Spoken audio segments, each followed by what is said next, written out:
Seja bem-vindo ao Vida Feita em Palavras. Eu sou o Fábio e hoje a gente vai estar vendo a segunda lição do Mises, o socialismo. Então, para começar, ele define o que é liberdade econômica. E na página 55 ele fala aqui: é o sistema em que a cooperação dos indivíduos na divisão social do trabalho se realiza pelo mercado. E esse mercado não é um lugar, é um processo. É a maneira pelo qual, ao vender e comprar, ao produzir e consumir, as pessoas estão contribuindo para o funcionamento global da sociedade. Então, as pessoas tendo a liberdade de escolha, o que vender, o que comprar, dá origem a esse processo que é chamado o livre mercado. E ele fala que é um erro você querer dissociar liberdade econômica de liberdade social. Porque muita gente fala, eu sou liberal na economia e conservador nos costumes. Mas a liberdade é a liberdade de tomar decisão.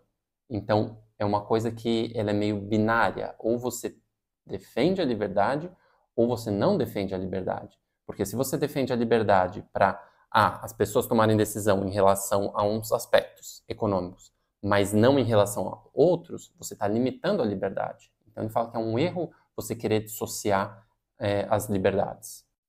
E no final das contas, a liberdade pode ser definida como liberdade de tomada de decisão, então eu posso escolher o que eu quero para a minha vida, e liberdade de associação, decidir com quem eu vou querer ou não associar, desde que ambos estejam de acordo. E ele fala que se você não tem a liberdade econômica, você não vai conseguir ter a liberdade social. Aqui na página 57 ele fala assim: tomemos como exemplo a liberdade de imprensa. Se for dono de todas as máquinas impressoras, o governo determinará o que deve e o que não deve ser impresso. Nesse caso, a possibilidade de publicar qualquer tipo de crítica às ideias oficiais torna-se praticamente nula. A liberdade de imprensa desaparece. E o mesmo se aplica com todas as demais liberdades. Então, no papel, você até pode ter liberdade de imprensa, mas se todos os jornais são apadrinhados do Estado, eles só vão escrever a história que vai de acordo com o que o governo fala. Então, por exemplo, a educação é do governo. Mesmo se você for para uma escola privada, quem determina o que vai cair no Enem, o que as universidades têm que cobrir como currículo, tudo é o governo. Então, na verdade, você tem escolha, mas a sua liberdade é muito limitada ao que o governo decide o que é importante. Ou a ilusão de 2020, você não era obrigado a se vacinar. Mas se você não se vacina, você não pode ir para nenhum lugar, você não pode ir em restaurante, você não pode ir no mercado, você não pode fazer nada. Então é uma ilusão você achar que você vai ter liberdade de associação se o livre mercado não existe. E aí ele começa a entrar um pouco no socialismo, onde ele fala que as carreiras são decididas por decretos do governo. Então, o que você vai ter de concurso público, de vagas e tudo mais, é decidido por o governo. Então, não é que ele vai decidir o que você vai trabalhar, mas suas opções vão já estar limitadas pelo que o governo acha que é importante. E ele fala que essa ideia russoniana de que a gente nasce livre, mas é a sociedade que corrompe, é um pouco enviesada, porque ele fala assim, talvez soe bem, mas na verdade o homem não nasce livre, nasce como uma frágil criança, sem a proteção dos pais, sem a proteção proporcionada a esses pais pela sociedade, não poderia sobreviver. E uma criança, um bebê, ele vai seguir o instinto. E a gente tem que domesticar esses instintos, a gente tem que ensinar o que é certo e errado. Se seu filho de 2 anos pega uma pedra e joga em alguém, vai falar, nossa, ele é livre, ou ele é puro, mas a sociedade corrompeu. Não, você ensina como se vive em sociedade. E ele fala que no socialismo é invertido os papéis. Como a gente viu no capítulo 1 sobre o capitalismo, quem manda mesmo é o consumidor. Se o consumidor não compra, a empresa não gira. E aqui, não. E ela até comenta na página 58, né, que uma das maiores divulgadoras do comunismo foi a Beatrice Potter. Prima do Harry Potter? Não sabemos, né? Mas ela tem uma frase muito conhecida que fala aqui, ó. Nos negócios de meu pai, todos tinham de obedecer às ordens dadas por ele, o chefe. Só a ele competia dar ordens. E a ele ninguém dava ordem alguma. Esta é uma visão muito acanhada. Seu pai recebia ordens dos consumidores, dos compradores. Lamentavelmente, ela não percebia essas ordens. decisões, não percebia o que ocorre numa economia de mercado. Ele que manda. Só que se ele toma a decisão errada, o próprio negócio dele não vai para frente. E ele é o primeiro a pagar o preço. Então ele tem todos os incentivos para tentar tomar a decisão baseada no que o consumidor quer. E se ele acerta, todo mundo se beneficia. Se ele erra, os seus funcionários se beneficiam, porque até a empresa quebrar, caso ele tome a decisão errada, todo mundo recebeu seu salário, mas ele não, porque ele vai à falência. Onde ele descreve aqui que eles têm o direito de ser tolos.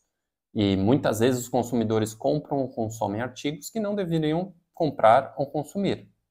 Mas aí, qual que seria a solução? Então, a gente proíbe? E aí ele fala que o episódio que teve nos Estados Unidos, onde a lei declarava ilegal o consumo de bebidas tóxicas, né? A famosa lei seca. Então, lá nos Estados Unidos, eles falam assim, ó, a gente vai proibir bebida alcoólica. Primeiro, não resolveu. Segundo, gerou uma máfia, um mercado negro de bebidas alcoólicas. E por fim, fica o questionamento. Então, o corpo é tudo? Seria a mente mais importante? E aí ele comenta na página 60. Não seria a mente do homem muito mais importante? Não seria a mente do homem o verdadeiro dom, o verdadeiro predicado humano? Se dermos ao governo o direito de determinar o que o corpo humano deve consumir, de determinar se alguém deve ou não fumar, deve ou não beber, nada poderemos replicar a quem afirme. Mais importante ainda que o corpo é a mente, é a alma. E o homem se prejudica muito mais ao ler maus livros, ouvir músicas ruins e assistir maus filmes. É, pois, de dever do governo impedir que ele cometa esse erro. E foi exatamente o que Hitler fez durante o seu domínio da Alemanha. Ele que definiu quais artes eram boas ou não, quais ideias podiam ser escritas ou não. E tem o famoso lugar, infelizmente eu tive a oportunidade de ir, onde eles queimaram muitos livros, que agora só tem um vidro no chão que você consegue ver uma sala toda branca, mas onde eles queimaram em praça pública todos os livros das ideias perigosas, querendo fazer o quê? Proteger a mente das pessoas. E aí ele conclui essa parte sobre liberdade falando que a liberdade é a liberdade para errar. Ele fala aqui, página 61, numa sociedade livre, todos têm, no entanto, as mais diversas maneiras de manifestar suas opiniões sobre como seus concidadãos deveriam mudar seu modo de vida. Podem escrever livros, escrever artigos, fazer conferências, podem até fazer pregações nas esquinas, se quiserem. E faz isso em muitos países. Mas ninguém deve tentar policiar os outros no intuito de impedi-los de fazer determinadas coisas, simplesmente porque não se quer que as pessoas tenham a liberdade de fazê-las. E ele comenta que no capitalismo é o único sistema em que você tem mobilidade social, que você pode nascer numa classe baixa e vir a morrer numa classe alta. Ou você pode nascer em berço de ouro e perder toda a sua riqueza.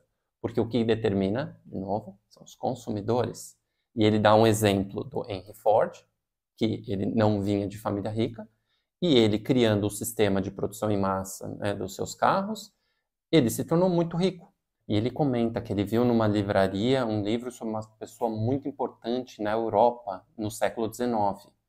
E ele teve a chance de conhecer seus bisnetos, né, na Argentina, e ele não estava nada bem. Então, uma pessoa que foi muito importante, influente e rica na Europa, em algumas gerações, perdeu todo o seu capital e vivendo uma condição pobre. Então, somente no capitalismo que você consegue ter. Não quer dizer que todo mundo vai conseguir, mas você cria um ambiente que possibilita, através do seu esforço e através do atendimento do consumidor, e você consegue essa mobilidade de classes sociais. Então, como todo bom defensor do livre mercado, primeiro ele explica todos os benefícios e toda a prosperidade que o capitalismo pode trazer, e aí ele entra no socialismo, definindo como um sinônimo do comunismo. Aqui tem os seus detalhes, mas eu não vou entrar nessa briga. E ele fala aqui que seria um planejamento central, que significa um plano único feito pelo governo. E ele fala que, porque quando o governo planeja, ele está impedindo o indivíduo de planejar. Então, se o governo decide como a educação funciona, você pode ter escolas privadas, você pode ter várias escolas estatais, mas todas as decisões vão depender do que o governo central determinar, o que vai cair no Enem, quais que são os currículos que cada curso tem que ter. Então você não tem a liberdade, impede as pessoas de planejarem. Segurança. Você não pode planejar sua própria segurança. Então você depende de políticos que moram lá em Brasília, tomando decisão sobre a segurança do Brasil todo. E se eles tomarem qualquer decisão errada, eles não pagam as consequências. Eu não acho que os políticos estão preocupados com segurança, sendo que eles têm vários seguranças armados para protegê-los, enquanto a gente não, tem que lidar, né, do jeito que dá. E ele comenta até um pouquinho antes de um livro do Bastiat. Bastiat é um francês, ele escreveu, acho que nos anos 1700, 1800, um livro que se chama O que se vê e o que não se vê. Realmente recomendo, é um livro muito curtinho, são ensaios que ele explica. Ele fala assim, quando o governo toma uma decisão, você vê. Vamos construir uma ponte, vamos mandar contratar mais gente, vamos recapear uma rua, vamos criar uma lei para isso. O que você não vê é tudo o que poderia acontecer, que não aconteceu, porque essa decisão foi tomada. Então, quando uma ponte é construída, você vê, nossa, agora eu posso ir daqui para lá. O que você não vê é tudo que poderia ser feito com o dinheiro que foi gasto nisso, se estivesse no bolso dos cidadãos. Então, vamos lá, a gente pagou todos os funcionários, todos os políticos que tomaram todas as decisões, o superfaturamento, todas as ineficiências e a corrupção. Então, todo esse dinheiro poderia ser usado de outra forma. Isso você não vê. Você vê o estádio lá em Manaus que foi construído para a Copa de 2014. Agora, o que daria para ser feito com todo esse dinheiro? Fica a pergunta. Então, ele coloca aqui na página 69, muito bem colocado, falando, no sistema socialista, tudo depende da sabedoria, dos talentos e dos dons daqueles que constituem a autoridade suprema. O conhecimento acumulado pela humanidade em sua longa história, todavia, não é algo que uma só pessoa possa deter. Acumulamos ao longo dos séculos um volume tão incomensurável de conhecimentos científicos e tecnológicos que se torna humanamente impossível a um indivíduo o domínio de todo esse cabedal, por extremamente bem dotado que seja. Acresce que os homens são diferentes, desiguais, e sempre o serão. Alguns são mais dotados em determinado aspecto, menos em outro. E há os que têm o dom de descobrir novos caminhos, de mudar os rumos do conhecimento. Então, quando a gente tem um governo socialista, ou seja, o planejamento é centralizado, primeiro, você impede as pessoas de tomarem decisões, de fazerem empreendimentos que resolverão seus problemas locais. Então, o governo, planejando, impede o indivíduo de planejar. E segundo, pessoas que não são impactadas pelas suas decisões tomam as decisões e quem paga é o povo. Por exemplo, ele fala de uma situação aqui do Napoleão Bonaparte, mas nem preciso usar o exemplo que ele menciona. Ele decidiu invadir a Rússia no inverno. Todo mundo que foi lá, a maioria morreu, não sei se foi todo mundo, mas todo mundo pagou o preço de uma decisão de alguém que tinha o poder total. Então, esse é o risco que ele menciona no planejamento central. É uma decisão de um grupo que não vai pagar a consequência. Ele comenta aqui uma forma perfeita. Sempre que tentamos convencer um grupo de pessoas que não depende diretamente da solução de um problema, o fracasso é certo. Ele até usa o exemplo de pintores, né? Ele cita aqui o Van Gogh, que ele vendeu acho que um quadro em toda a sua vida e se suicidou aos 37 anos de idade. E o governo deveria investir em cultura. Mas aí a gente entra no ponto que a gente já falou antes. Então o que é arte? Quais obras devem ser financiadas e quais não? Quais pintores devem ser financiados e outros não? E lembra do o que se vê e o que não se vê. E esse dinheiro, se tivesse na mão das pessoas, você acha que realmente um pai de família, uma mãe de família, iria falar assim, não, se eu tivesse esse dinheiro, realmente teria que colocar pintores? Então, eu acho que quando você centraliza, primeiro tem uma arrogância fatal e você fala, eu sei o que as pessoas precisam, em vez de deixar todas as decisões na mão daqueles que pagam o preço por isso. E aí você pode estender o argumento. Olha como é perigoso. Você fala assim, a gente está falando de arte, mas em relação à bebida, a gente viu da lei seca. Então, vamos proibir bebida? Né? Não deu muito certo. Vamos taxar cigarro. Tá bom, eu não gostaria que minha família, meus amigos fumassem, porque faz mal para eles. Mas vamos parar no cigarro? Será que não? Açúcar? Refrigerante, opa! Hoje em dia a obesidade é um problema que está se tornando muito maior do que a desnutrição. Então vamos proibir? E aí quando você começa a ir por essa linha de raciocínio, você chega nos absurdos. Então faz esse experimento. Vai no mercado, pega uma bandeja de ovos e procura na embalagem. Você vai ver lá, alergênicos, contém ovo. Se alguém produz ovos e não tem a mensagem alergênico escrito contém ovos, o governo pode multar. Porque foi uma lei para proteger as pessoas que têm alergia. Lógico, é uma coisa importante. Mas a partir do momento que você centraliza, até onde você vai? Até onde que é aceitável? É na bebida? É no fumo? É na comida? São nos livros? É na educação? É na liberdade de expressão? O que você pode ou não falar, né? No YouTube, eu aqui falando, ou na rede social? Hoje em dia, isso está em muito perigo, exatamente pelos defensores, né, do bem. Então, é muito complicado você achar que você tem o poder e o conhecimento para determinar o que funciona e o que não funciona, o que é bom e o que não é bom. E depois ele fala sobre cálculo econômico, eu quero falar no final do vídeo, porque primeiro eu quero ir para o experimento soviético. Lembrando, Mises não viu a queda da União Soviética em 1991. E naquela época ainda tinha essa discussão, nossa, mas temos a União Soviética e temos os Estados Unidos. Então, naquela época, ele não sabia de tudo o que aconteceu em Chernobyl, tudo que foi escondido. Se você quiser, você põe uma pesquisa, você vê que o governo foi chave para todo o desastre que aconteceu. O Holodomor, que é um episódio que aconteceu na Ucrânia, que milhões de pessoas morreram de fome. Ou você pode pesquisar por Gulag, que era o campo de trabalho forçado soviético. Então, tudo isso ainda não tinha sido revelado quando o Mises comenta sobre o experimento soviético, e mesmo assim ele comenta a qualidade de vida na União Soviética e o seu rival, que seria os Estados Unidos, era incomparável. E isso sem saber tudo o que acontecia nos bastidores. E ele conclui aqui, nos países socialistas, ao invés de ser o vendedor, é o comprador que deve ficar agradecido. Não é o cidadão quem manda. Quem manda é o comitê central, o gabinete central. Estes comitês, os líderes, os ditadores, são supremos. O povo cabe simplesmente obedecer-lhes.